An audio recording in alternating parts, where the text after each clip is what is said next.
How much faster, if at all, are speedboards compared to slalom boards actually? In this video we're gonna find out.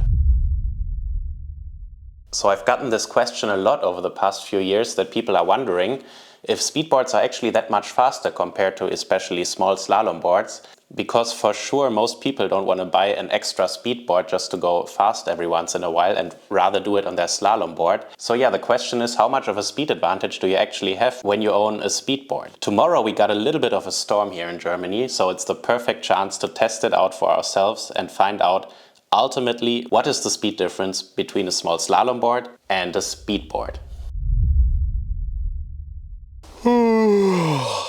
Alright guys, it's, what is it, 5 o'clock on Sunday morning, and sometimes I'm wondering why I do this. We have plenty of nice lakes here in Leipzig to go windsurfing, but for me, I mean, yes, I want to test the speedboard, but also just like sailing on flat water and just getting the ultimate speed is like the best experience. So where are we going today to test the speedboard? It's the lake of Steinhude, which is a super fast lake, actually the fastest lake we have in Germany for speed and slalom windsurfing. And that's because the water is like 1 meter deep there, and like the lowest half meter is basically mud. So this mud just dampens all the chop and the water becomes really flat. And yeah, we can go speed surfing super nicely there. So that's why I'm waking up early, and instead of going windsurfing here in Leipzig, I'm willing to drive 3 hours. And yeah, speedboard versus slalom board. Let's get back on the topic of the video. It depends, like what is faster, you cannot say so generally, because on the one hand, yes, in theory, if everything is perfect, the conditions are perfect, the speedboard will be a little bit faster. How much? Well, that's the question, isn't it?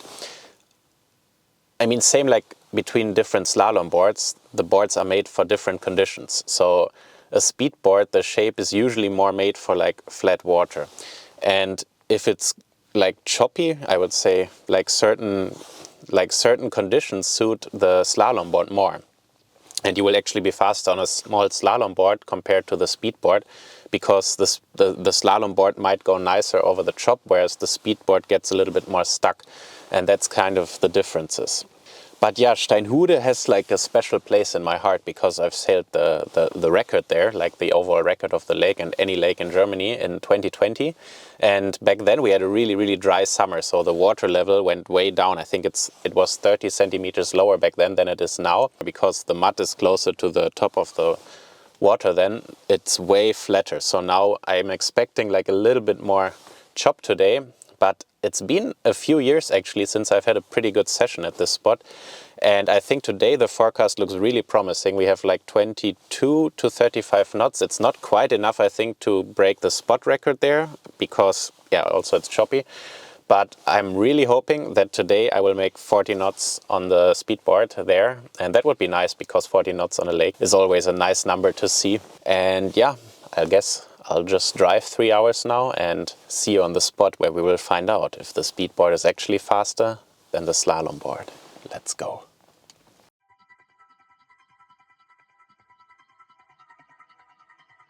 Ich glaube, das wird ein bisschen schwimmen mit dem Speedboard. Ja, ich weiß es nicht. Vielleicht kannst du ja Clip und das ist richtig gut. Probier's mal.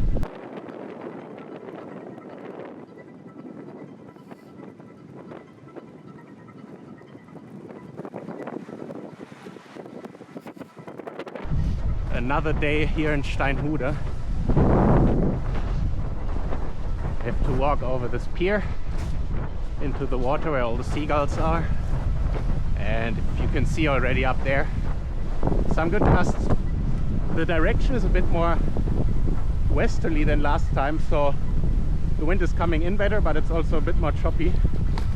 But let's see how it goes with the speedboard. Sadly, we have to get the seagulls away here.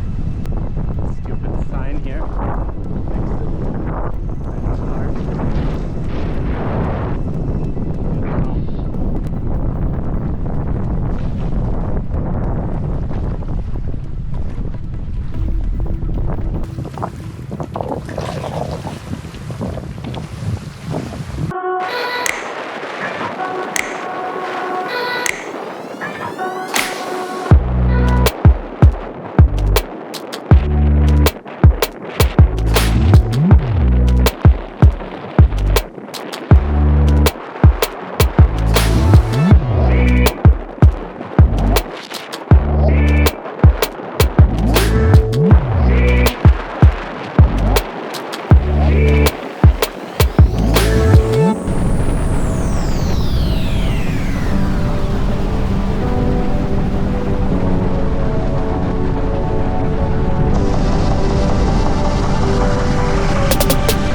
All right, now did it pay off to go on the speedboard, and how fast did I go, and how fast would I have gone on a slalom board? I think I have a pretty good understanding of how fast I would go on a slalom board there, because I did about 80 sessions at this spot in the same conditions.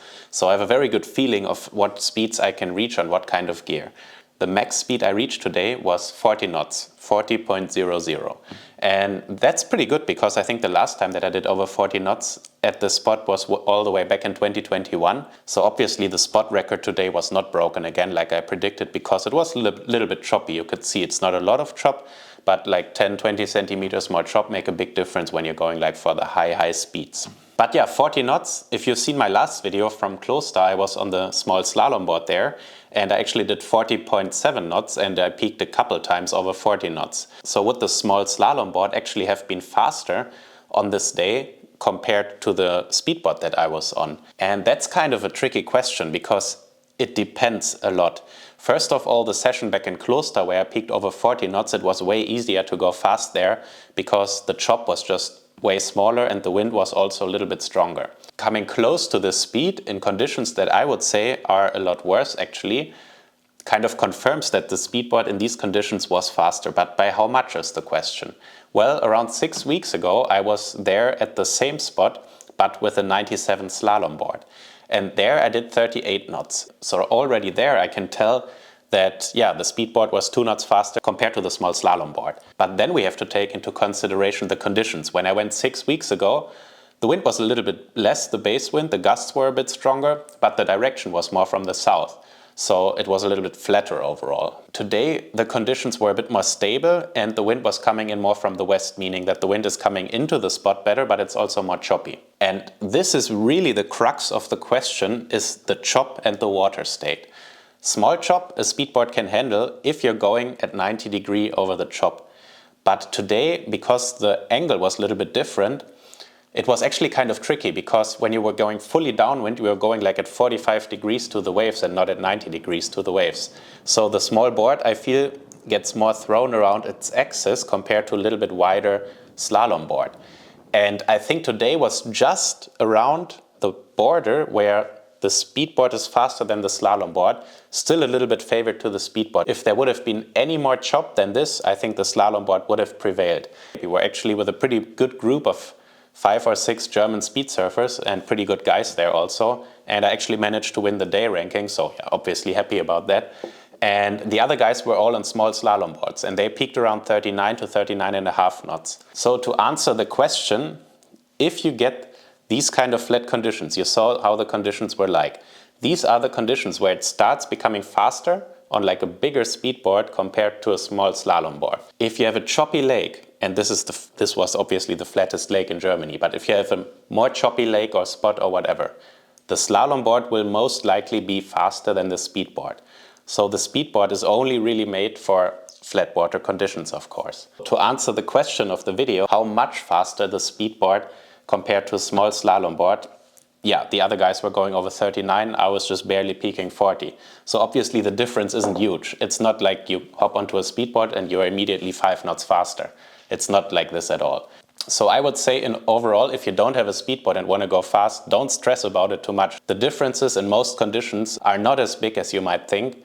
It's really in the end about 1 or 2 knots that we're talking about that you can gain more on the speedboard. If you're a really good sailor, you can also peak a slalom board over 40 knots. And yeah, that's basically the whole story there is to the speed differences between speedboards and slalom boards. I hope you enjoyed this video. If you did, I would be really happy if you considered subscribing to the channel, as I'm trying to reach 10,000 subscribers still this year. Let's see if we can make this happen, but yeah, that's kind of a goal that I'm aiming for now. Also, a big shout out to my Patreons who support me over there. Of course, all my sponsors. Thanks for tuning in, guys, and see you next time. Bye.